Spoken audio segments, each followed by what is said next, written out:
Bonjour à tous et bienvenue sur EPS Store. Cette semaine, on s'attarde sur le CXP ICP de chez ICS. On va commencer donc cette review par le contenu de la boîte. Tout simplement pour commencer, la réplique. Nous au préalable, on a déjà monté le petit adaptateur 14 mm CCW pour pouvoir monter soit un silencieux ou un traceur.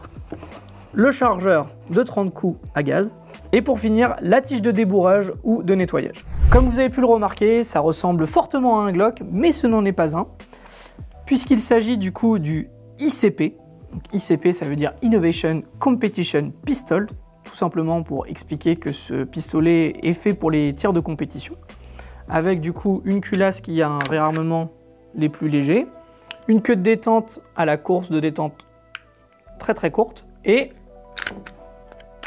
un retour aussi très court pour pouvoir du coup réengager et tirer beaucoup plus vite. Au niveau des caractéristiques de cette réplique, on retrouve un corps en polymère et une culasse en métal. Au niveau de la conception de cette réplique, on peut observer sur la culasse 3 ouvertures sur chaque côté, laissant apparaître sur le canon l'inscription ICP. Pour continuer sur la culasse, on retrouve un système MOS pour pouvoir intégrer un viseur RMR ou tout autre viseur. Au niveau des organes de visée, on retrouve une hausse et un guidon qui sont phosphorescents, vous permettant donc de l'utiliser lors de situations où la luminosité est plus basse qu'à d'autres moments. On ne retrouve pas de sécurité sur cette réplique, c'est normal, ça reprend le système type Glock où la vraie sécurité c'est votre doigt. On peut observer un petit témoin rouge sur la queue de détente vous indiquant que votre réplique est prête à faire feu. Concernant l'arrêtoir de culasse, il n'est pas ambidextre, il ne se situe que sur la partie gauche, mais il est assez long pour pouvoir du coup réengager ou avec le pouce ou avec l'autre doigt.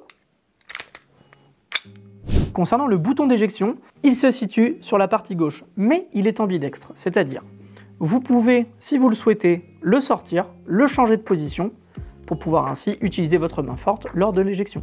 Au niveau du frame, on retrouve un stippling avec une texture un peu rocailleuse, ce qui est assez différent des stipplings habituels.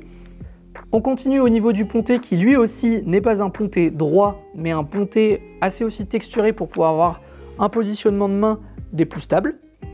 On continue ensuite sur la fin du frame avec le Picatinny qui va pouvoir vous permettre d'accueillir une lampe ou un laser ou tout simplement les deux.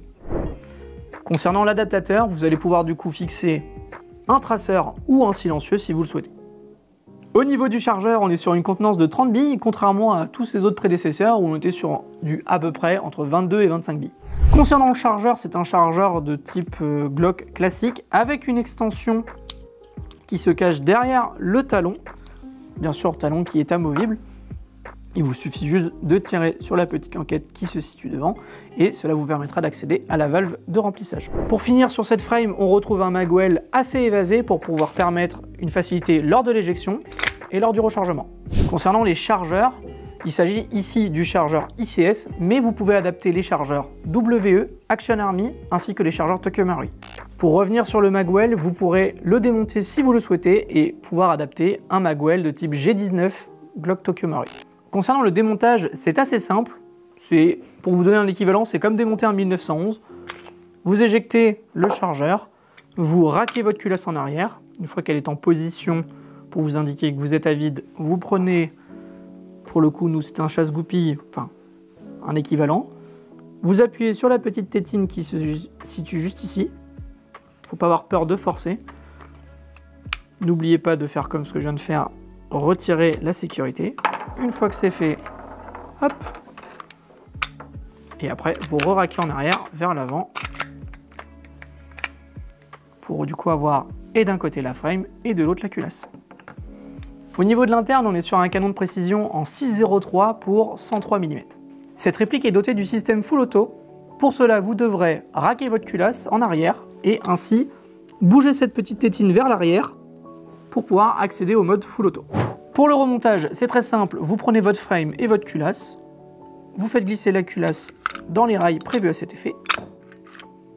Une fois ceci fait, vous reprenez l'arrêtoir de culasse, vous le bloquez en arrière, vous poussez, vous entendez le clac, vous vérifiez, et voilà. Concernant le poids de cette réplique, on est sur un poids de 800 grammes, ce qui est tout à fait convenable pour ce genre de réplique de poing. Pour le bien de la vidéo, nous on l'a équipé comme ceci du coup avec une petite lampe X400 et un traceur de chez Vinci Custom. Petit aparté concernant la réplique, le canon externe et le canon interne sont fixes, c'est-à-dire que lorsque vous allez tirer, le canon va rester à la verticale. Contrairement à d'autres répliques où lorsque vous actionnez la queue de détente, lorsque la culasse recule, le canon bascule vers l'arrière. Et voilà, c'est fini pour les caractéristiques. Maintenant, on va aller tester cette réplique sur le stand de tir en sortie de boîte. On se trouve sur le pas de tir, on vous a posé une cible à 25 mètres, donc là vous la voyez pas, mais dès qu'on touchera la cible, elle s'illuminera, donc vous la verrez, ne vous inquiétez pas. Au niveau du gaz et des billes, c'est de la 0,25 BLS traçante, et pour le gaz, c'est du 175 PSI. Pour commencer, on va faire un premier chargeur en semi-automatique et le second en full automatique. C'est parti.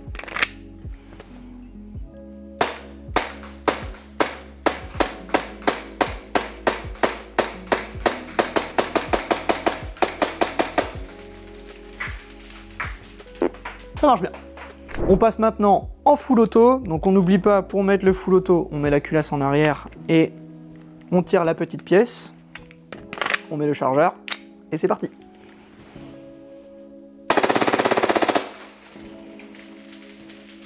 Et voilà. Donc voilà, on sort du stand de tir. Et bien écoutez, pour être franc, assez content de cette réplique. En sortie de boîte, ça a des performances qui sont très correctes. Je vais être franc, je ne m'attendais pas à une rapidité de cadence aussi énorme. Au niveau de la portée, donc nous on était en 0,25 avec du 150 PSI. Bah écoutez, c'est vraiment pas dégueu, on va pas se mentir, c'est pas le top du top qu'on pourrait avoir sur une réplique full upgrade, mais pour une réplique en sortie de boîte, c'est vraiment quelque chose d'assez conséquent et c'est vraiment un point fort qu'on peut ajouter à cette réplique. Je vous remercie d'avoir regardé cette vidéo, je vous invite à mettre un petit pouce bleu, à commenter si vous avez une question concernant ce produit-là, ou même si vous voulez poser une question sur un autre produit qui est disponible sur notre site internet. Tous les liens des produits sont dans la description. Je vous invite aussi à nous suivre sur nos réseaux sociaux, Instagram, Facebook et TikTok. Et moi je vous dis à très vite sur opsstore.fr.